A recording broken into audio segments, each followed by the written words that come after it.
So George Washington is someone that most Americans know his name. Very few Americans know anything about his story. In fact, if you ask most people today, tell me a story about George Washington, or what is one story you know about George Washington, almost everybody will mention a cherry tree, which actually isn't even a true story. It was a story done kind of to reveal his character, his integrity, that he's so honest. Probably when he was a kid, he chopped down this tree. Father, I cannot tell a lie, right? It was a fictitious story, but that's the only thing most people know. And this is what we find true with most American history, is people believe narratives that aren't even true, but they only can believe it because they don't know what's true.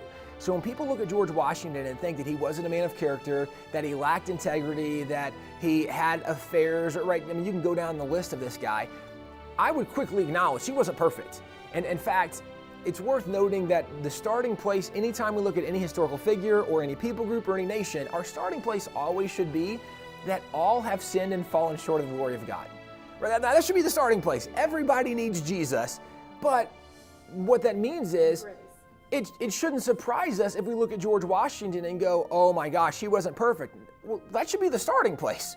Like, of course he wasn't perfect, but someone not being perfect and someone being evil, very different thoughts. And today, these founding fathers are presented as if they were evil men with evil motives doing evil things.